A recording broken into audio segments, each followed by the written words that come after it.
Беларускі след у гучным забойстве ў Польшчы. Хто застрэліў мастака і блогера Семёна Скрапецкага? Лукашенко ж выбачыўся перад Зеленскім у інтэрв'ю тэлеканалу Аль-Арабія, што яго падштурхнула.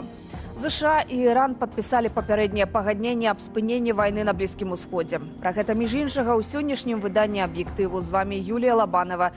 Вітаю і запрашаю.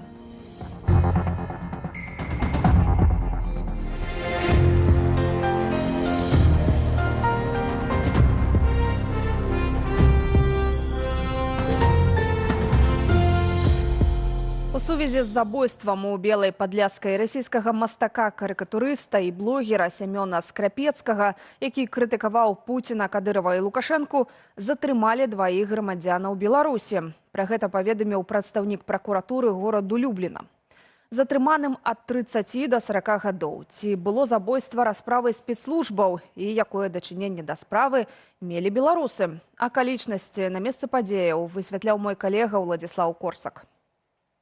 Менавіта тут, на вуліцы Каралевы Ядвігі, у Белай Падляскай, напярэдадні раніцай быў забіты расійскі мастак-карыкатурыст Семён Скрапецкі. Паводле польскай паліцыі невядомы некалькі разоў стрэліў у яго з блізкай адлегласці, пасля чаго уцёк. Ад атрыманых раненняў Скрапецкі памёр на месцы. Як бачым, людзі прынеслі да месца забойства мастака кветкі. Была ў дому на кухні гатавала і пачула стрэлы 4 ці 5 і думала, што хтосьці страляе па галубах. Але пазней убачыла хуткую дапамогу і паліцыю. Пайшла на вуліцу вынесці смецце і убачыла, што той мужчына ляжыць.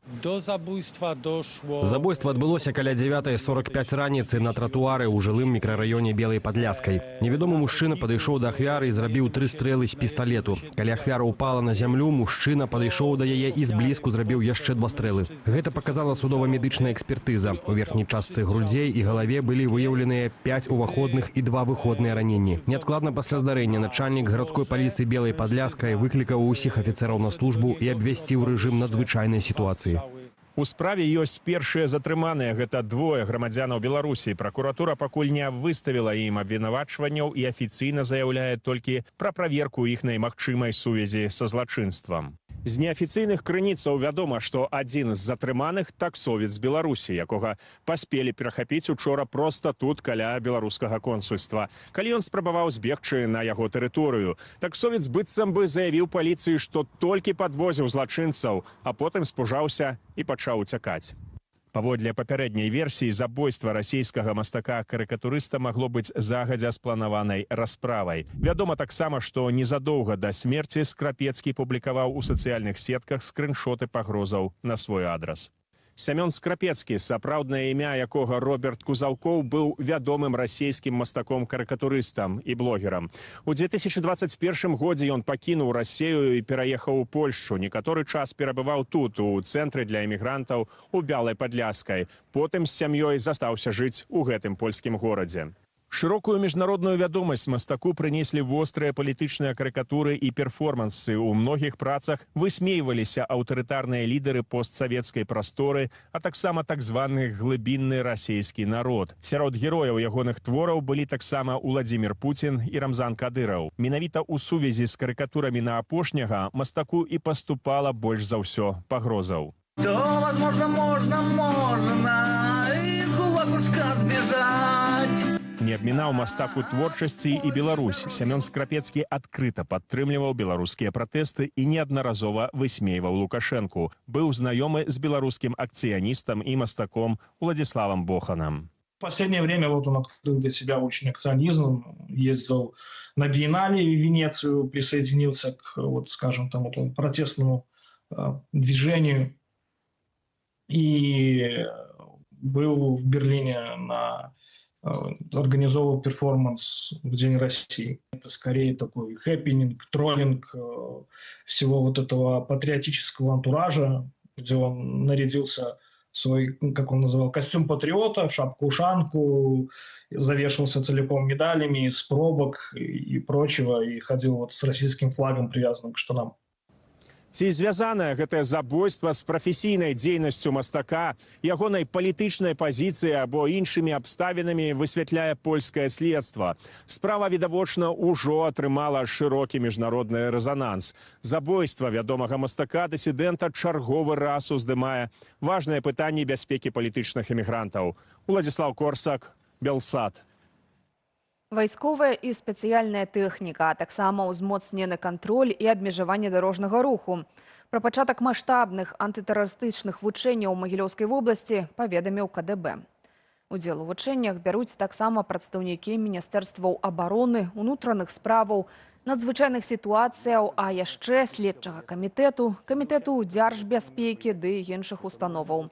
Сілавікі заклікалі грамадзянаў выконваць патрабаванні службоўцаў. Трэнаванні будуць ісці да 18 чэрвеня.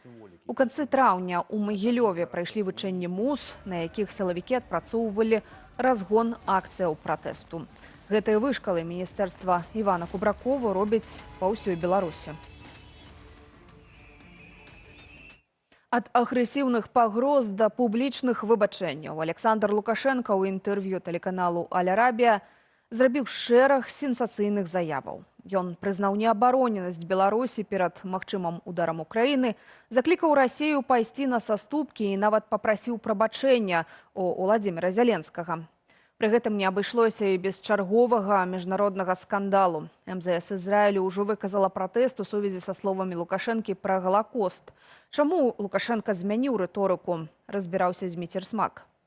Вы оптимист или пессимист? 50-50. Інтэрв'ю арабскаму тэлеканалу Лукашенко даваў пад акампанемент выбухаў украінскіх дронаў, якія канчаткова забілі веру ў расійскую супрацьпаветраную абарону. І не толькі пазбавілі ад бензіну рэгіёны, але і лётаюць над Масквой. Нібыта гэта не самы ўмацаваны горад Расіі, а прыфрантавая паласа. На першае ж пытанне пра рысы ягонага характару Лукашенко нечакана выпальвае. Я и все, мы хотим жить, нормально жить. Калі прыняць жаданне жыць за галоўную мэту, то і ўсе астатнія заявы ёй адпавядаюць. Яшчэ 2 тыдні таму Лукашенко перад расійскімі журналістамі здзекліва казаў пра Зяленскага, які, цытата, штосьці курнуў і кальнуў, а тут раптам загаварыў з павагай. Если Владимир Александрович заобиделся, я извиняюсь перед ним за эти слова. Может, мне и не надо было, учитывая то, что он все-таки воюет. Зеленский папярэджваў Лукашенку, што за дазвол расейцам скарыстаць тэрыторыю для атак на Украіну прыйдзецца адказваць. Кіеў нават заявіў, што мае 500 першых цэляў у Беларусі. Спачатку Лукашенко пагражаў суседзям, а цяпер прызнаў, што саюзнікі, якія не здольны абараніць сваю сталіцу, яму не дапамогуць. Беларусь очень уязвима в военном отношении, если Украина начнет атаковать Беларусь так же, как она атакует Россию. У пэўны момант інтэрв'ю Лукашенко так далёка адпоўз ад расійскага акопу, што нават абвінаваціў сваіх саюзнікаў. Маўляў, дроны са Смаленскай вобласці залятаюць у Беларусь і выбухаюць. Але ж, як мяркуюць эксперты, ягонае чарговае абяцанне не нападаць на Украіну не маюць нічога агульнага з рэальнымі магчымасцямі. У вайсковым сэнсе, канешне, Беларусь не з'яўляецца суб'ектнай. І калі Расія спатрэбіцца напад другі раз на тэрыторыі Беларусі, яна захоча ўвесці войскі ці разгарнуць нейкія авіябазы для налётаў іх і так далей, то яна можа гэта зрабіць. Тое самае тычыцца і ядравай зброі, якую цалкам кантралюе Масква. Раней Лукашенко казаў, што яна неабходная для абароны Беларусі і сам прасіў Пуціна прывезці ракеты, а цяпер раптам стаў заўзятым прыхільнікам разбраення. Это путь никуда. Рано или поздно может возникнуть ядерный конфликт. Я за ядерное разоружение. Першы раз Лукашенко заклікаў Расію пайсці на саступкі ў мірных перамовах. Раней ён заклікаў да гэтага толькі Кіеў. Лукашенко отчаянно борется за жизнь. Он, конечно, вертится, но ему рано или поздно придется, либо разодрать свои ягодицы, так, чтобы они размещались достаточно далеко друг от друга. Нават у маштабе аднаго інтэрв'ю Лукашенко некалькі разоў супярэчыць сам сабе. Таму ён кажа тое, што з яго пункту гледжання хоча пачуць тая аўдыторыя, да якой ён звяртаецца. Рэальнасць это ніяк не змяняе. Беларусь з'яўляецца суагрэсарам, яна дапамагае расійскаму ВПК, яна дапамагае увядзенні вайсковых дзеянняў праз рэтрансляцыйныя вышкі, калі дроны лётаюць. Але нават калі Масква і Кіеў падпішуць мір, будучыня Беларусі выглядае не вельмі прывабна. Лукашенко расказаў, што прадпрыемствы розных бакоў працуюць цяпер на вайну і пасля яе заканчэння сутыкнуцца з моцным крызісам, як калісьці Савецкі Саюз. Толькі забыўся ўдакладніць, што менавіта Расія перавела сваю эканоміку на ваенныя рэйкі, пацягнуўшы за сабой, як падлічылі незалежныя расследавальнікі, сотні беларускіх прадпрыемстваў. Зміцер Смак, Белсат.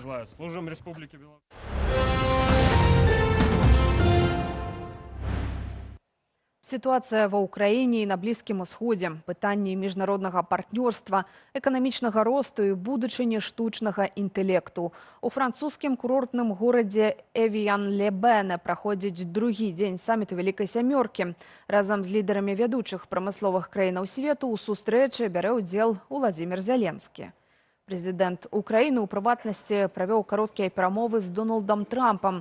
Паводле прэзідэнта ЗША, гэта была, цытата, «вельмі добрая сустрэча, а Расія павінна пайсці на мірнае пагадненне». Маўляў, абедзве краіны страцілі ў гэтай вайне вельмі шмат людзей.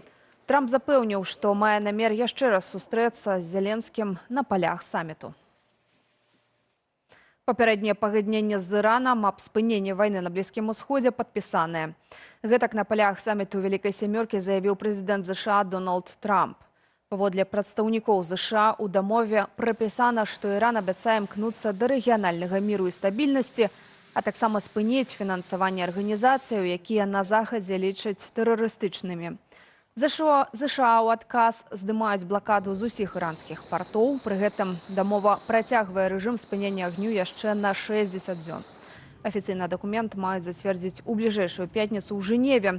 У гэты ж дзень Хормузская пратока цалкам адкрыецца для ўсіх суднаў. На гэтым тыдні маюць пачацца і тэхнічныя перамовы пра ядравую праграму Ірана.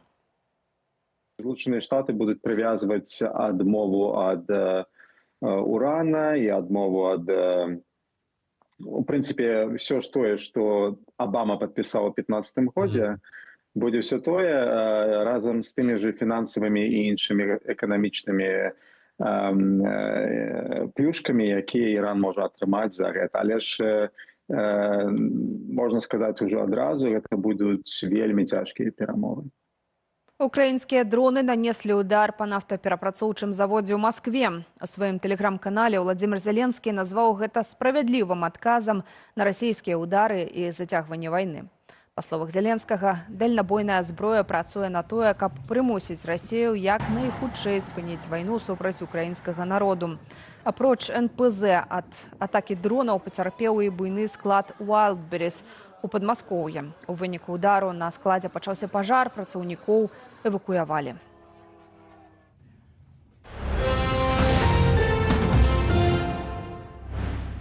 Вяртаемся ў Беларусь. Агульная плошча глебаў, найменш устойлівых да засухаў, у нашай краіне складае сёння каля 1,5 мільёна гектараў. А традыцыйная паўночная кліматычная зона ўвогуле знікла з нашай тэрыторыі. Замест яе з поўдня прыйшоў стэп. Напярэдадні міжнароднага дня барацьбы за пустыньваннем і засухай Нацыянальная акадэмія навук Беларусі агучыла вусішныя лічбы. Ці магчыма ўратаваць нашу прыроду, высвятляў Валера Руселік.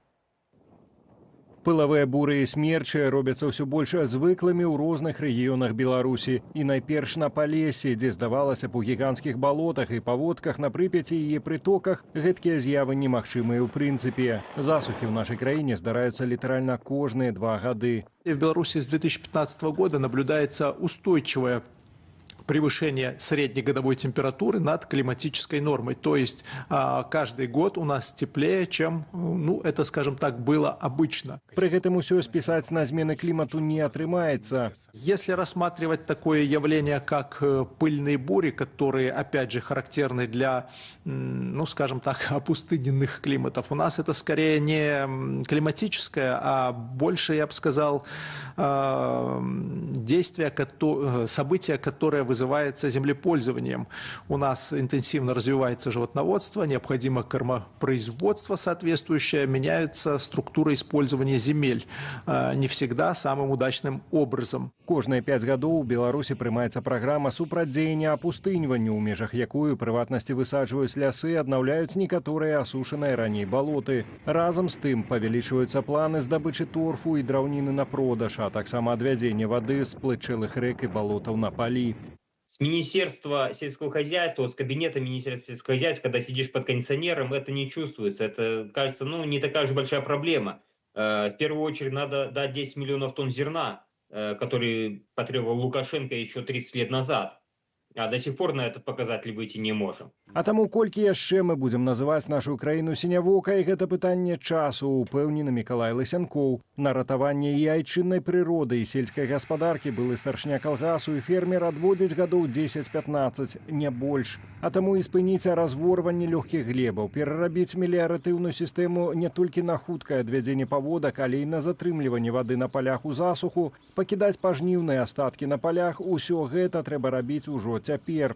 Надо реформировать наше сельское хозяйство. В первую очередь, надо сделать так, чтобы у земли появился хозяин, а хозяин уже решит, надо ли ему зерновые сеять, или кукурузу, или те же бахчевые культуры. Да? И когда будет хозяин на земле, тогда он будет смотреть, чтобы максимальный результат получить со своего гектара земли, а не выполнить план. Універсальнае правіла, якое дае эфекта не толькі на нейкім канкрэтным полі, але і ў маштабе ўсяе краіны. Валер Руселік, Белсат. Былы старшыня гомельскага гарвыканкаму Владзімір Прывалаў арыштаваны. Гомельскае выданне «Флагшток» са спасылкой на ўласныя крыніцы пацвердзіла, што былы чыноўнік знаходзіўся ў СІЗА Гомля ў якасці фігуранта па крымінальнай справе. Але цяпер, піша выданне, ён можа быць выпушчаны пад падпіску аб нявыездзе. Афіцыйна пра арышт Прывалава нідзе не паведамлялася. Паводле інфармацыі «Флагштока», былога кіраўніка Гомля Владзіміра Прывалава абвінавачваюць у махінацыях з перапродажам кватэраў. Владзімір Прывалаў кіраваў гомельскім гарвыканкамам 3 гады і быў адпраўлены ў адстаўку ў сярэдзіне траўня. Папярэднік Прывалава Віктар Піліпец пасля 5 гадоў кіравання Гомлем таксама трапіў пад крымінальны пераслед. Яго пакаралі 5 гадамі пазбаўлення волі, таксама за махінацыю з нерухомасцю. Хакейная «Дынамо» – важны ідэалагічны праект у нашай краіне, так заявіў Лукашенко на нарадзе, прысвечанай развіццю хакею. Ён не толькі пахваліў каманду за найлепшую ў гісторыі сезону КХЛ, але і нечакана згадаў футбол. Беларуская зборная зноў трапіла пад крытыку пасля матчу з Буркіна-Фасо, а футбольная «Дынамо» атрымала разнос за адсутнасць гучных поспехаў. Лукашенко даручыў камітэту дзяржкантроля і мус праверыць усе спартовыя клубы Беларусі. Што ж да хакейнага «Дынамо», ад яго Лукашенко запатрабаваў заваяваць кубак Гагарына. Пры гэтым скрытыкаваў вялікую колькасць легіянераў у складзе зуброў. Паводле Лукашэнкі амаль палова каманды замежнікі дасталася і сістэме падрыхтоўкі. Лукашенко згадаў методыкі савецкага трэнера Анатолія Тарасава і абурыўся, што сучасныя хакеісты могуць не вытрымаць такіх нагрузак. А галоўнае патрабаванне да ўсяго беларускага спорту ён сфармуляваў каротка. Цытата: «Няма выніку, няма і працы». Чэмпіянат свету па футболе толькі набірае абароты, а ўжо маем гучную сенсацыю. Безумоўна, гэта нулявыя нічыя ў матчы першага туру паміж камандамі Іспаніі і Кабе-Верде. Дзейныя чэмпіёны Еўропы прыехалі ў Паўночную Амерыку ў статусе аднаго з галоўных фаварытаў. Аднак стартавы двубой на турніры агаліў праблемы пірэнейцаў.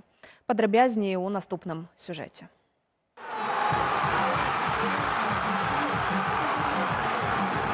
Першая праблема іспанцаў у гульнях з так званымі аўтобусамі, калі супернік абараняецца ў сваёй штрафной усёй камандай цягам матчу. Другая складанасць – татальная залежнасць ад Ляміна Ямаля. Даць галоўнай зорцы адпачыць і аднавіцца пасля вясновай траўмы не ўдалося нават у такім двубоі. Нягледзячы на тое, што іспанцы валодалі мячом 3 чвэрці часу, зборная Каба-Верде ў дэбютным для сябе матчы на мундыяле здзейсніла ўсяго 1 фол. Гэта самы нізкі паказнік сярод камандаў на чэмпіянатах свету з 1966 года. Агулам у групе H справы выглядаюць дзіўна. Відавочныя фаварыты квартэту ў асобе Іспаніі і Уругваю страцілі балы супраць аўтсайдараў. Уругвайцы да 80-х хвіліны саступалі саудаўцам. Аднак лік здолеў аднавіць Араухо. Нічыя 1-1. У квартэце G згуляныя першыя матчы на першынстве. І тут таксама дзве сустрэчы скончыліся з нічыйным вынікам. Бельгія ў двубоі з Егіптам на паперы выглядала відавочным фаварытам гэтага супрацьстаяння. Аднак фараоны глядзеліся вастрэй, цікавей і цалкам заканамерна, што павялі ў ліку. Выратаваў бельгійцаў ветэран Ромелю Лукаку, які, выйшаўшы на замену, адразу ж арганізаваў гол. Нічыя 1-1. Падтрымалі нічыйны тренд гульнявога дня Іран і Новая Зеландыя. Прычым гульня ў Лос-Анджелесе выйшла самаю яскраваю, як мінімум зыходзячы з колькасці забітых мячоў. Зборная Ірану не дазволіла новазеландцам атрымаць першую ў сваёй гісторыі перамогу на чэмпіянатах свету, двойчы адыграўшыся ў час матчу, які завяршыўся ў нічыю 2-2. Пакуль на палях Паўночнай Амерыкі змагаюцца за сапраўдны кубак свету, у колумбійскай Баяцы заўзятары ўжо маюць свой трафей. Мясцовыя рамеснікі стварылі найбуйнейшую ў свеце копію галоўнага футбольнага прыза, вышынёй амаль 4 метры і вагою каля 4 тоннаў. Новая славутасць ужо сталася месцам прыцягнення тысяч футбольных фанатаў. Сёння о 22 гадзіне паводле менскага часу зорная каманда Францыі, якая ўважаецца адным з галоўных прэтэндэнтаў на перамогу ў турніры, пачынае свой шлях на чэмпіянаце матчам супраць моцнай каманды Сенегалу.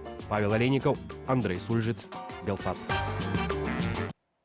І на гэтым аб'ектыве ўся інфармацыя. Больш навінаў на старонцы Белсату і ў сацыяльных сетках нашага тэлеканалу. Інфармацыйны вечар працягне студыя Белсат, якую мы правядзём з Віталем Бабіным. Вітаю. Сёння разам з палітычным аглядальнікам Радыё Свабода Валерам Карбалевічам задаемся пытаннямі. Што здарылася з Лукашэнкам? Чаму ён досыць выразна змяніў рыторыку адносна Владзіміра Зеленскага? Чаго дыктатар баіцца? Чаму не пагадзіўся на прапанову Пуціна ўступіць у вайну супраць Украіны? Так што запрашаем. Спадарства, пацікавімся і вашым меркаваннем. Вас чакае традыцыйнае апытанне пад трансляцыяй у Ютубе. Запрашаем.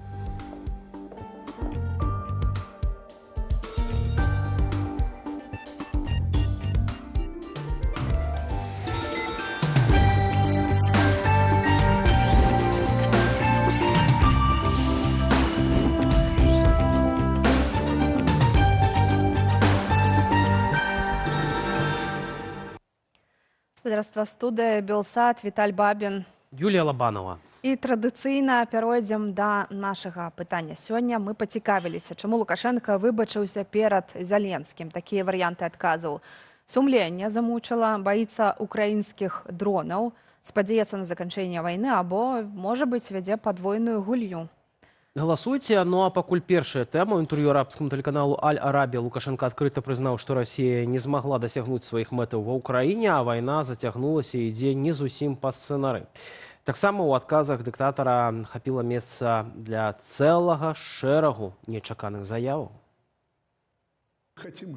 Ад абразаў да нечакана мяккага і прымірэнчага тону. Лукашенко рэзка змяніў рыторыку адносна Владзіміра Зеленскага і фактычна папрасіў у яго прабачэння за свае ранейшыя рэзкія выказванні. Если Владимир Александрович обиделся, я извиняюсь перед ним за эти слова. Может, мне и не надо было, учитывая то, что он все-таки воюет, может, мне и не надо было так резко говорить об этом. Папярэднія свае выпады на адрас украінскага лідара ён спісаў на, цытата, «маладосць і нявопытнасць Зеленскага». Пры гэтым Лукашенко чарговым разам паспрабаваў запэўніць Кіеў, што нейкіх ваенных дзеянняў з боку Беларусі ў краіне чакаць не варта. Мы понимаем, кто против нас на той стороне находится. Это вчерашние механизаторы и рабочие люди, которые не все и стрелять умеют. И мы что, будем их атаковать? Профессиональной армией? Нет, конечно. Таксама Лукашенко назваў абсалютна недапушчальным перанос вайны на беларускую тэрыторыю, патлумачыўшы гэта тым, што краіна вельмі ўразлівая ў ваенных адносінах і што яна ў ЗСУ як на далоні. Паводле ягоных слоў, у выпадку атакі ўсе асноўныя лагістычныя і вытворчыя аб'екты апынуцца пад ударам. Тым часам Кіеў ужо вызначыў каля 500 такіх цэляў. Як абяцалі, на сувязі Валер Карбалевіч, палітычны аглядальнік Радыё Свабода. Добрый вечер, спадар Валер. Дзякуем, што далучыліся да эфіру. Добрый вечер.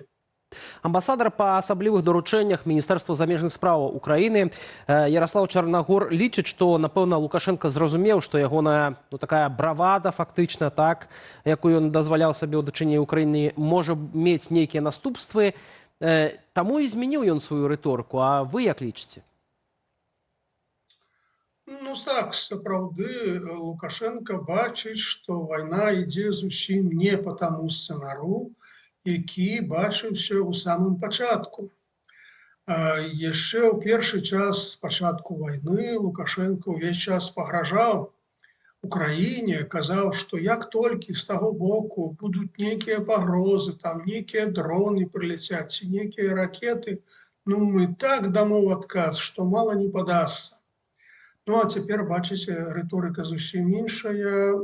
Рыторыка такая, што Беларусь уразліва перад украінскім узбраеннем, перад украінскімі дронамі, і любыя спробы уцягнуць Беларусь у вайну трагічна адаб'юцца на Беларусі і на беларускай эканоміцы, на беларускіх военных, военно-прамысловых аб'ектах і так далей.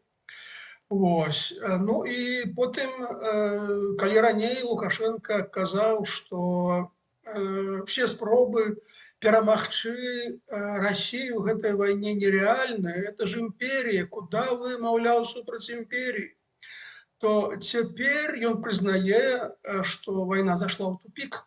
Ён пра гэта адкрыта казаў.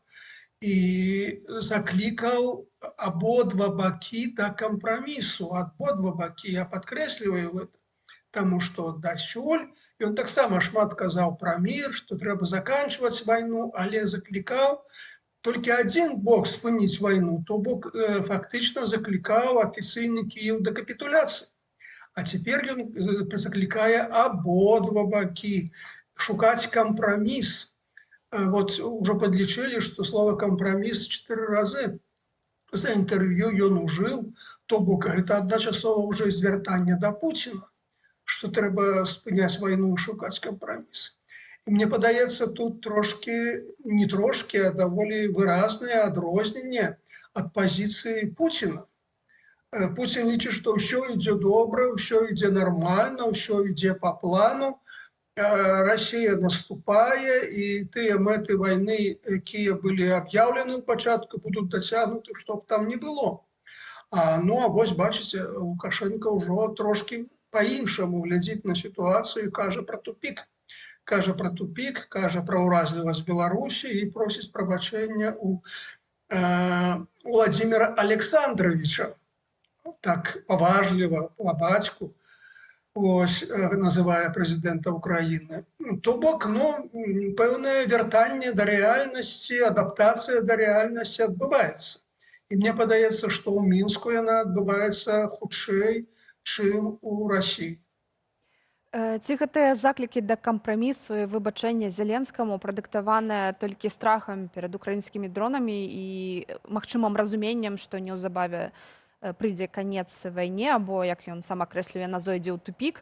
Ці можа тут яшчэ тактычны ход, бо калі сапраўды будзе заканчэнне вайны, Лукашенко зацікаўлены ў тым, каб гандляваць сваім каліям, і вось з такім спосабам ён хоча закінуць вуду для Захада і для Украіны наконт гандлю. Не, тут адразу шмат хадоў, адразу на розныя аўдыторыі разлічана гэтая рыторыка, а галоўная прычына ў тым, што ён асцерагаецца. Ён бачыць пагрозу, што калі Беларусь больш актыўна неяк пачне ўдзельнічаць у вайне, хоць бы нават прадставіць сваю тэрыторыю для расійскіх войскаў, то гэта вось закончыцца тым, пра што ён і расказваў, што Беларусь уразліва, Беларусь адкрытае поле для расійскіх дронаў, калі Расія нічога не можа зрабіць са сваёй тэрыторыі, дзе больш лепшая сістэма супрацьпаветранай абароны, то што пра Беларусь казаць? І, дарэчы, у гэтым плане Расія наўрад ці прыйдзе на дапамогу, хаця б па той прычыне, што яна сама сабе дапамагчы не можа. Вось. Таму тут спроба неяк выскачыць з той сітуацыі, в якой ён апынуўся, у статусу суагрэсара. Вось. Ён разумее, што калі вайна будзе ісці вось па такім сцэнарыі, які не на карысць Расіі, то давядзецца неяк адказваць за ўсё, што ён рабіў, за падтрымку Расіі, за тое, што з тэрыторыі Беларусі была агрэсія пачатая. Вось. І таму так, гэта нейкія такія перасцярогі, палітычныя, псіхалагічныя, загадзя спрабуе некія знайсці механізмы, якія, скажем так, тармазілі рух у непрыемны, неспрыяльны для яго бок. Спадар Валера, калі Лукашенко кажа, што ні ён, ні расійская армія не здольныя будуць абараніць беларускую мяжу ў выпадку, калі Украіна атакуе Беларусь, ці ён тут не баіцца паказацца слабым перад сваімі выбаршчыкамі, перад беларусамі, бо, вядома, заўсёды і прапагандысты, і сам Лукашенко малявалі вобраз дыктатара як моцнага, са стальнымі яйкамі, як казаў Роман Пратасевіч, дыктатара і кіраўніка Беларусі. А тут зусім супрацьлегла. Ён прызнае, што ён не ў стане абараніць Беларусь. Тут, па-першае, што называецца, сітуацыя такая, што ўжо не да таго, у якім выглядзе ён будзе, так сказаць, прадставаць перад аўдыторыяй. А з іншага боку, ён, магчыма, спрачаецца з тым жа Пуцінам, з той жа Масквою, што, глядзіце, калі сапраўды мы тут праз тэрыторыю Беларусі зноў пачнём наступ, то не хопіць сіл ні ў Беларусі, ні ў Расіі, каб закрыць вялізную 1000-кіламетровую мяжу. Вось, таму лепш не пачынаць гэтага. І да таго ж, як ён кажа, тут натаўскія войскі могуць уступіць у сілу, у барацьбу, у змаганне, і тады ўвогуле трэба будзе закрываць і заходнюю мяжу. Вось. А ці трэба гэта Расіі? У Расіі няма дадатковых сродкаў, дадатковых сілаў, тут на Донбас не хапае. І таму, мне падаецца, гэта пэўны працяг пэўных спрэчак з Пуцінам наконт больш актыўнага ўдзелу Беларусі ў вайне. Ён тут гэтую спрэчку, гэтую аргументацыю працягвае. Што лепш не чапайце Беларусь, не ўцягвайце яе, гэта лепш будзе і для Расіі, і ён так і сказаў, спасылаючыся на Пуціна, што карысці ад гэтага будзе менш, чым шкода. Для Расіі.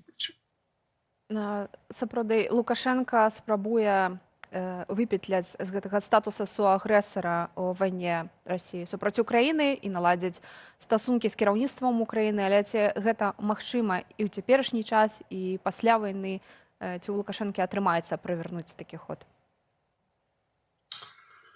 Ніхто не ведае будучага. Што можа атрымацца, калі закончыцца вайна, на якіх умовах, але я б хацеў звярнуць увагу вось на што. Калі ўсё ж такі дойдзе сітуацыя да пошуку мірнага пагаднення, да нейкага кампрамісу, то гэта будзе дамова не толькі паміж Расіяй і Украінай. Гэта будзе дамова, пад якою павінны падпісацца і іншыя суб'екты, і краіны Еўропы, і Кіеў вельмі настойвае, каб США удзельнічалі ў гэтым, каб США былі гарантам бяспекі Украіны пасля вайны. Вось, то бок гэта павінна быць некае такое шырокае пагадненне пра мір увогуле ў рэгіёне, пра бяспеку, пра мірнае суіснаванне. І ў гэтай сітуацыі без удзелу Беларусі такога пагаднення наўрад ці магчыма падпісаць, таму што, глядзіце, вось дамовяцца пра тое, што ад Донбаса войскі адводзяць. І Расія, Украіна ад лініі, дзе сёння ідзе лінія фронта, на некую адлегласць. Але ж Расія можа гэтыя войскі ўзяць і перевесці на тэрыторыю Беларусі і будзе пагражаць з поўначы Украіне. Таму гарантыя таго, што гэта не адбудзецца, што ніякай небяспекі з боку Беларусі, з беларускай тэрыторыі Расія не будзе пагражаць Украіне. Вось гэта таксама павінна быць у гэтым мірным пагадненні. І таму без, скажем, удзелу Беларусі, без подпісу, скажем так, кіраўніка Беларусі, ну, наўрад ці магчыма нейкае пагадненне. І калі ўзнікне пытанне, хто будзе падпісваць гарантыю бяспекі з тэрыторыі Беларусі, ну, хто будзе сёння, акрамя Лукашэнкі, няма кандыдатаў. Конечно, можа падпісаць Ціхановская, але якая вага гэтай подпісы рэальна. І таму, калі вось так будзе развівацца сітуацыя, то я дапускаю, што тут і Лукашенко будзе і удзельнікам перамоваў, і падпісантам, і пэўным гарантам. Тут нічога выключаць нельга. Я хочу нагадаць, што у пачатку вайны, калі толькі пачалася вайна, первыя 3 раунды перамоваў адбываліся на тэрыторыі Беларусі. Толькі потом яны перанесліся ў Стамбул. Спадар Валерый, яшчэ такое пытанне на завяршэнне нашай размовы. Вядома, што Лукашенко ў гэтым інтэрв'ю заляцаўся да кіраўніцтва Украіны, аднак разам з тым пакрыўдзілася Міністэрства замежных спраў Ізраілю, бо Лукашенко, між іншага, агучыў версію, чаму Расія не ўзяла Кіеў, бо Пуціна, маўляў, падманулі Ватыкан і, цытата, яўрэйскае лобі. Спадар Валерый, навошта было ў інтэрв'ю Аль-Арабі, можа, таму што Аль-Арабі, так, агучваць увогуле пытанне яўрэяў і ввогуле закранаць такія тэмы. Ці ён проста ляпнуў, не падумаўшы, як той казаў? Ну, па-першае, тут сапраўды адресат гэтага інтэрв'ю – гэта арабскі свет, арабскія краіны, арабскае насельніцтва. Вось. Ну, а там да Ізраіля ставяцца негатыўна, як вядома, і таму ён там так некалькі раз згадаў Ізраіль негатыўным плане, маўляў, калі Ізраілю можна мець ядзерную зброю, то чаму Ірану нельга мець, і ён казаў, нават фактычна адмаўляў Холакост, маўляў, які Холакост пасля таго, як Ізраіль там нарабіў, забіў шмат мусульман. Вось, ну і так, і тут вось у гэтай гісторыі са ступленнем ад Кіева таксама аказаўся Ізраіль вінаваты яшчэ і Ватыкан. Ну тут, бачыце, тут яму задалі пытанне канкрэтнае, чаму не спраўдзіліся ягоныя прагнозы Кіеў за 3 дні, якія ён даваў напярэдадні вайны і ў пачатку вайны. І вось тут ён павінен быў неяк выкручвацца. Ну і вось выкруціўся так, што, маўляў, Пуцін сам адышоў, бо Пуцін міралюбівы, Пуцін хацеў міру, ну яшчэ ж падманулі Ізраіль з Ватыканам. Вось, ну таму яго прагнозы не спраўдзіліся. Ну вось так выкручваецца чалавек. Так, просто на хаду ён гэта робіць, як, в прынцыпе, па-майстэрску. Хаця нельга не заўважыць гэтую хлусню нам, людзям, якія добра знаёмленыя з гэтай сітуацыяй. Вам вялікі дзякуй за гэты аналіз і за гэтую размову. Валер Карбалевіч, палітычны аглядальнік Радыё Свабода, быў з намі на сувязі. У працяг тэмы у Еўрапарламенце не бачаць падставаў для пачатку дыялогу з афіцыйным Менскам пасля вызвалення Анджэя Пачобута і яшчэ некалькіх соцень палітычных зняволеных. На думку польскага еўрадэпутата Міхала Кабоска, вызваленне часткі палітвязняў не сведчыць пра змену палітыкі беларускіх уладаў, а сам Лукашенко па-ранейшаму застаецца дыктатарам. Інтэрв'ю са Страсбура нашага корэспандэнта Алеся Сіліча. Спадару Кабоска, заўтра тут у Страсбуры былы палітвязень і журналіст Анджэй Пачобут выступіць з галоўнай трыбуны пленарнай сесіі. Якія пачуцці выклікае ў вас гэты момант? І што вы плануеце сказаць яму асабіста? Po pierwsze, zawsze się cieszę, kiedy mamy do czynienia ze sprawą białoruską w parlamencie. Па-першае, я заўсёды задаволены, калі беларуская тэма гучыць у Еўрапарламенце. Я б сказаў, што польскія дэпутаты, нягледзячы на розныя палітычныя погляды, а таксама дэпутаты з краінаў Балтыі і скандынаўскіх краінаў, гэта тая сіла, тыя людзі, якія клапоцяцца пра тое, каб тэма барацьбы за свабоду і дэмакраты ў Беларусі не знікла з поля зроку Еўрапарламенту, каб Еўропа, кажучы коратка, не забывалася пра тое, што адбываецца. Постаць Анджэя Пачобота тут мае абсалютна сімвалічнае значэнне. Пачобута jest tu absolutnie symboliczna Я ганаруся тым, што летась, нягледзячы на ўсе палітычныя рознагалоссі, удалося дамагчыся таго, каб Анджэй Пачобут апынуўся сярод лаўрэатаў прэміі Сахарова. Яго заўважылі, яго барацьбу і яго гераізм заўважыў Еўрапарламент.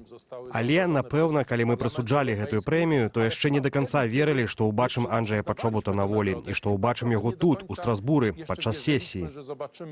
Andrzeja Poczobuta i wolnego i zobaczymy go tutaj, w Strasburgu, w czasie sesji, więc to jest na pytanie... Таму мой кароткі адказ такі. Гэта пачуццё шчасця, задавальнення, чагосьці на мяжы цуду. Але перш за ўсё, гэта пачуццё таго, што перад намі чалавек, які ўсёй сваёй гісторыі паказвае, барацьба за свабоду ў 21 стагоддзі ў Еўропе мае сэнс.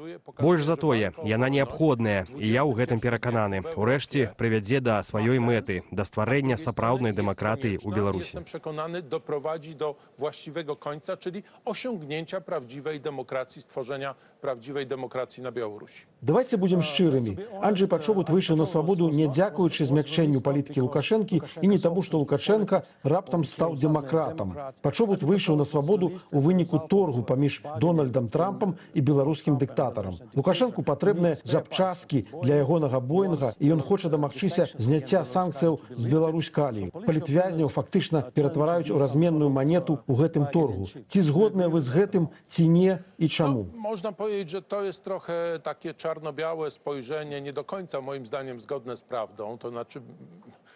Можна сказаць, што гэта крыху занадта чорна-белы погляд на сітуацыю, які, на мой погляд, не зусім адпавядае рэчаіснасці. У мяне няма ўражання, што Злучаныя Штаты Дональда Трампа гандлююць людзьмі або абменьваюць людзей на нейкія паслугі. Амерыканская адміністрацыя прыняла рашэнне паспрабаваць дамагчыся вызвалення хаця б часткі палітычных зняволеных у Беларусі, і цяжка яе за гэта папракаць.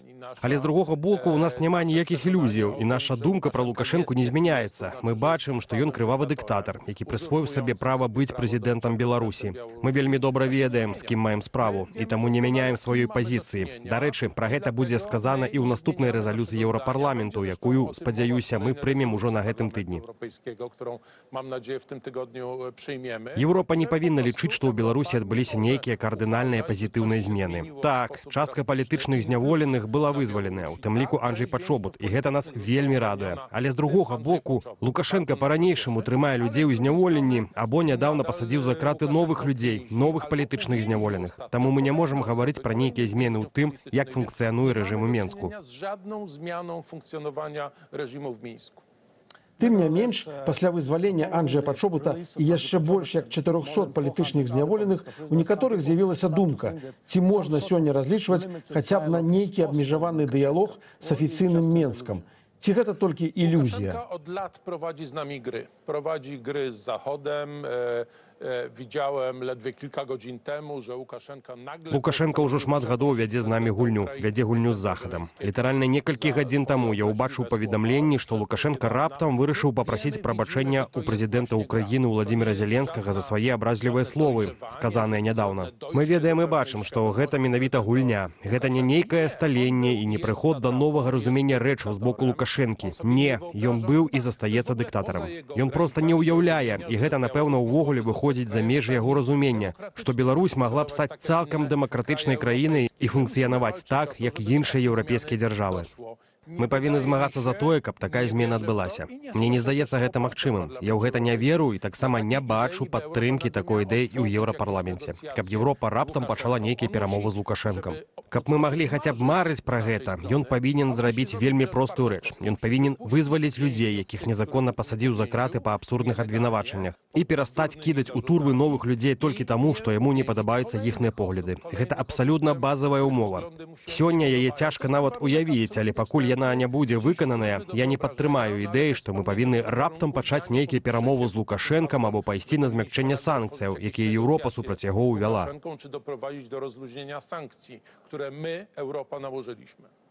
І маё апошняе пытанне, як бы ні стараліся беларускія ўлады, ім не ўдалося зламаць Анджэя Пачобута. Ён правёў у беларускай турме больш за 5 гадоў, але ні разу не прасіў аб памілаванні і не прызнаў сваёй віны. Як вы асабіста ўспрымаеце такую мужнасць і сілу характару гэтага чалавека? To jest dla mnie, prawdę mówiąc, coś nie do wyobrażenia. Jestem, chciałbym powiedzieć, Шчыра кажучы, для мяне гэта нешта такое, што цяжка ўявіць. Я звычайны еўрапеец, звычайны грамадзянін. І нам сёння цяжка нават у Польшчы, краіне, якая прайшла праз больш як 40 гадоў камунізму, уявіць сабе такі маштаб гераізму, такую стойкасць перад пагрозамі. А гэта ж была пагроза не толькі яго здароўю. Мы ведаем, наколькі цяжка сам Анджэй Пачобут пераносіў пераслед і здзекі, якія зазнаваў у зняволенні, але гэта была і пагроза ягонаму жыццю.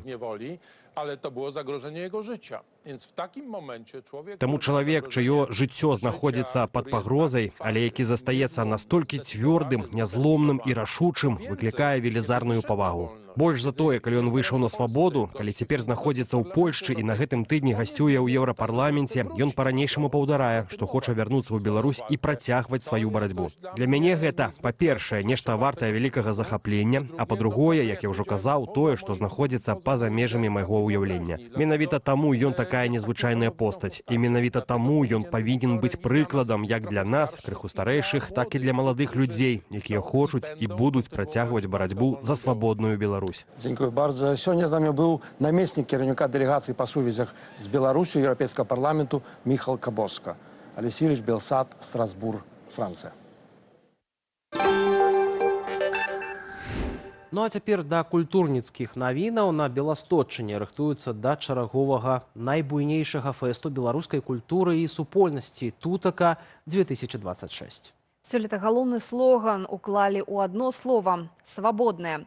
Расказваем, чаго чакаць ад штогадовага свята беларушчыны на Маўляўнічай паляне ва ўрочышчы Борык гэтым летам. Фестываль беларускай культуры «Тутака» традыцыйна пройдзе на польскім Падляшшы ўсяго за 20 кіламетраў ад беларускай мяжы. Арганізатары пазіцыянуюць фэст як платформу для незалежнай культуры і грамадзянскай супольнасці. З 16 па 19 ліпеня цягам 4 дзён гасцей чакае шырокая праграма ад маштабных канцэртаў і кінапаказаў да публічных дыскусіяў, лекцыяў і выставаў. Музычны лайн-ап сёлета традыцыйна моцны і разнастайны. Сярод ужо заяўленых удзельнікаў гурты «Дзецюкі», «Разбітыя сэрца пацана», «Без назвы» ды іншыя папулярныя беларускія выканаўцы. Акрамя выступаў на вялікай сцэне запланаваныя і камерныя сустрэчы, дзе прыхільнікі змогуць нефармальна пагутарыць з улюбёнымі музыкамі. Сёлета ўваход на фестываль будзе платны. Квіток для дарослага будзе каштаваць каля $40, для дзіцяці – каля 9. Для студэнтаў, мясцовых жыхароў і пенсіянераў прадугледжаныя зніжкі.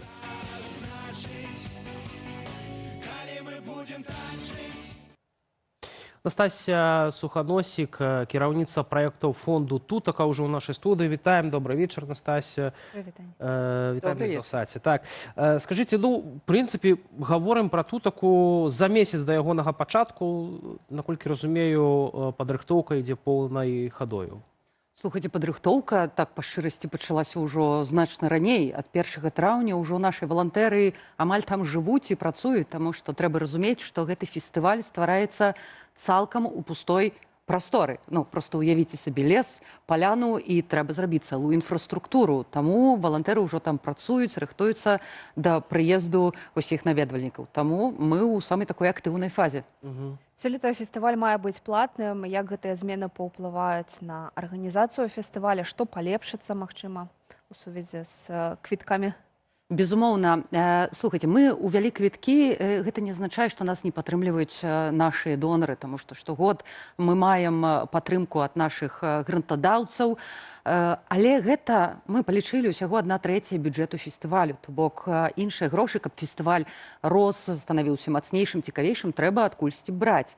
І таму мы ў гэтым годзе пайшлі на такі крок і вырашылі праверыць, наколькі гэты фестываль патрэбны беларусам. І што маеце, які вынік, ці патрэбныя пакуль? Тое, што мы бачым, квіткі купляюцца, набываюцца, ёсць зацікаўленасць да фэста. Фэст адбудзецца пры любым раскладзе. То бок, канешне, мы заклікаем набываць цяпер квіткі, таму што чым бліжэй да фэста, ну вось, роўна праз месяц, у першы дзень фестывалю цэны на квіткі будуць падымацца. Таму раім усім гэта зрабіць цяпер, загадзя набыць квіток, паглядзець праграму, тым больш, што мы ўжо даволі вялікую частку праграмы ўжо адкрылі на нашым фэсце, на нашым сайце tutakafest.org, ужо можна паглядзець, знайсці важную інфармацыю, як даехаць, дзе ночыць, што ўзяць з сабой, хто будзе выступаць, якія дыскусіі. Слухайце, усяго не пералічыць, таму проста просто раю зайсці на сайт tutacafes.org і паглядзець. А ёсць магчымасць беларусам унутры Беларусі таксама прыехаць на гэты фэст, ці вот часам такое было, што можна было атрымаць нейкую візавую падтрымку, ці вы таксама гэтым займаецесь? Не, мы гэтым не займаемся, таму што соцсеткі нас як арганізатара фонда Тутака прызнаны ў Беларусі экстрэміскімі матэрыяламі, і дабы забяспечыць гэтую бяспеку для нашых наведвальнікаў, мы заўсёды папярэджваем, што фестываль вельмі моцна кранаецца палітыкі, культура палітыка заўсёды ідуць дзесьці побач, таму што і на фестываль прыедзе шмат палітычных дзеячаў, шмат артыстаў, якія нейкім чынам якіх не вельмі любяць у Беларусі, так назовем. Але мы заклікаем, безумоўна, прыязджаць на фэст Беларусі, трымацца мер бяспекі, каб, напрыклад, вас не пазналі. Ёсць у нас адмысловыя налепкі, каб людзі разумелі, што гэтых людзей нельга фатаграфаваць альбо здымаць на відэа, то бок такія умоўныя мэты бяспекі, канешне, мы прытрымліваемся. Але кожны чалавек адказны сам за сябе. Ці будзе сёлета відэатрансляцыя канцэртаў, падзеяў для тых, хто ўсё ж такі не можа прыехаць? Штогод мы рабілі відэатрансляцыю. Мінулым годзе, дарэчы, былі праблемы. Часамі яна перарывалася з таго, што... Але гэта лес, гэта сетка. І не забываем, што ўсе беларусы любяць карыстацца тэлеграмам. Тэлеграм вельмі моцна пад'едае сетку. І ў гэтым годзе мы вырашылі, людзі плоцяць квіткі, каб зайсці на фестываль. І таму мы не будзем у гэтым годзе рабіць трансляцыю, таму раем на свае ўласныя вочы проста гэта ўбачыць, прыехаць, паслухаць, паўдзельнічаць у дыскусіях, майстар-класах. Праграма настолькі шырокая і актыўная. І тут важна сказаць, што гэта ўсё ж такі сямейны фестываль, і ён не музычны. Гэта фестываль супольнасці, таму што тут трэба прыязджаць, абавязкова трэба прыязджаць з дзецьмі, з сабакамі, са сваімі бабулямі, дзедулямі, таму што кожны знойдзе чым заняцца. Напрыклад, у гэтым годзе мы звяртаем на гэту ўвагу, мы адмыслова з дапамогай каманды «Свае», мы выйгралі такі праект «Будуй сваё», дзе з дапамогай тых людзей, які плацілі падаткі ў Польшы, гэта 1,5%, мы набылі дзіцячую пляцоўку. Цяпер дзецям ездзе займацца, пагуляць у баскетбол, паграць у песочніцы, пакуль іх бацькі, не ведаю, сядзець на дыскусіі і слухаць вельмі важную размову. Як пытанні бяспекі будуць вырашацца падчас гэтага фестывалю? Ці будзе арганізавана нейкія службы і так далей? Безумоўна, штогод у нас працуе афіцыйная каманда «Аховы», і ў гэтым годзе зноў-такі яны да нас далучаюцца. Гэта асобная каманда, якая працуе прафесійна на мерапрыемствах. То бок гэта не валантэры, гэта людзі, якія зарабляюць гэтым грошы. То бок яны ведаюць, як мусіць праходзіць мерапрыемствы, што можна праносіць на масавую імпрэзу, а чаго нельга. Таму усе правілы мы прытрымліваемся, правілы заканадаўства Польшы абавязкова трэба да выканання. Ходзім мы доўга вакол усё ж такі фестывалю, але што раскрыйце самыя цікавосткі, што можна будзе пабачыць, у чым паўдзельнічаць, каго паслухаць? Так разумею, што цэлых 4 дні, так? Цэлых 4 дні, і для людзей рознага ўзросту праграма падрыхтаваная, таму што б вы параілі наведаць. Слухайце, ну я магу скласці свой нейкі там спіс, але гэта ён будзе такі ўмоўны, лепш зайсці на сайт, паглядзець і выбраць, што вы будзеце глядзець. Канешне, будзе дасяжная гэтая праграма бліжэй да фестывалю, каб яе можна было спампаваць і ўжо непасрэдна на фестывалі выбіраць, куды вы пойдзеце. Але гэта зоркі нейкія, безліч зорак. І я цяпер кажу не толькі пра музыкаў, таму што тут ёсць такая спрэчная тэма, усе лічаць наш фестываль музычным, але гэта зусім не так. Хтосьці нас параўноўвае з фестывалем Басовішча, але гэта не фестываль музыкі маладой Беларусі, гэта фестываль супольнасці беларускай. Гэта, як кажа кіраўнік нашага фонду Павел Станкевіч, мы будуем Беларусь нашых мараў у гэтым маляўнічым лесе, на гэтых 2 гектарах зямлі. У гэтым годзе проста нас чакае яшчэ такая велізарная змена, мы змяняем інфраструктуру фестываля. Тыя, хто да нас прыязджаюць штогод, фестываль ужо 6-й раз ладзіцца, яны ўжо прызвычаіліся, дзе знаходзіцца сцэна, дзе знаходзіцца кемпінг. У гэтым годзе раскрыю невялікую таямніцу, будзе шмат зменаў. Таму трэба сачыць за абвесткамі. Канешне, гэта змены да лепшага. То бок мы паляпшаем, каб нашым наведвальнікам было значна лепш. Мы трошкі змяняем, дзе будзе стаяць музычная сцэна. Мы аддаем цалкам пад фестывальную прастору паляну Барык. Вось гэта асноўная наша паляна. У маляўнічым лесе пад дрэвамі можна паслухаць, ну, напрыклад, будзе лекцыя Анаіс Марын, гэта была спецдакладчыца ААН па правах бяспекі і правоў чалавека ў Беларусі. Вось, напрыклад, яна да нас прыязджае са сваёй лекцыяй. Я думаю, што гэта абавязкова трэба схадзіць. Абавязкова трэба, не ведаю, схадзіць на канцэрт РСП «Разбітае сэрца пацана». Абавязкова трэба схадзіць на запіс падкаста «Каласы пад сярпом шаі», які будзе прям тут і там адбывацца. Абавязкова трэба схадзіць на тыя праграмы, якія будзе прэзентаваць Белсат. Таксама вы далучаецеся ў гэтым годзе і да нас. Вы будзеце, наколькі памятаю, прэзентаваць праграму «Каса на камень» і праграму «Тут і там». То бок можна паглядзець яшчэ і пазнаёміцца з вядучымі. Так, для дзяцей асобныя ўвогуле праграмы, варштаты, майстар-класы, можна пагуляцца клёцкамі лего, размалёўкі зрабіць розныя, дыскусіі. Да нас прыязджае, напрыклад, Светлана Тихановская, якая, дарэчы, у гэтым годзе, вось все нам кажуць, што фестываль тутака фінансуецца офісам Тихановскай. Ну і ў гэтым годзе мы можам сказаць, так, фестываль фінансуецца офісам Тихановскай, таму што Светлана Георгіевна ў гэтым годзе самастойна набыла квіток на фестываль. Бярыце прыклад. А няма такога апасення, што зашмат палітыкі, а людзі ўжо як бы хочуць проста ад усяго ад гэтага абстрагавацца? І таму праграма настолькі разнастайная. Калі б проста нам не хопіць эфірнага часу, калі вы можаце ўсіх гасцей падвінуць, я вам распавяду ўсё, што... У нас засталося літаральна паўхвілінкі. Паўхвіліны. Гэта і тэатр, гэта і музыка, гэта і дыскусіі на палітыку, палітычныя тэмы. Божа, гэта такі абшар проста, які немагчыма цяпер пералічыць. Заходзьце на сайт, глядзіце, абірайце, куды вы будзеце хадзіць і набывайце цяпер квіток, таму што ён будзе 16 ліпеня падымацца кошт. Сапраўднае свята беларушчыны на Беласточчыне. 16-19 ліпеня усіх, хто можа, запрашаем. Ну а ў нашай студыі была Анастасія Суханосік, кіраўніца праекту фонду «Тутака». Дзякуй вялікі за гэтую размову. Дзякуй вам. А цяпер пераходзім да нашай сталай рубрыкі «Жыццё рэгіёнаў», якую мы рыхтуем разам з рэдакцыяй БГ Медыа. І на пачатку пераносімся ў Магілёў, дзе гараджане нарэшце дачакаліся рамонту пешаходных масткоў праз раку Дубровінку. Вясной агароджа на адной з перапраў літаральна склалася, і камунальнікі часова перакрылі небяспечнае месца сігнальнай стужкай. Працы сапраўды распачаліся, аднак іх першыя вынікі выклікалі пытанне. На пачатку года ўлады ладзілі цэлы архітэктурны конкурс, дзе студэнты прапрацоўвалі канцэпцыі мастоў з нацыянальнымі арнаментамі і ў адзіным экалагічным стылі. На практыцы ж, як паказваюць свежыя ролікі мясцовых людзей, аварыйныя элементы проста замянілі на самыя танныя і стандартныя металічныя агароджы. Тэрміновае ліквідаванне пагрозы для жыцця пешаходаў пераважылі прыгожыя дызайнерскія планы.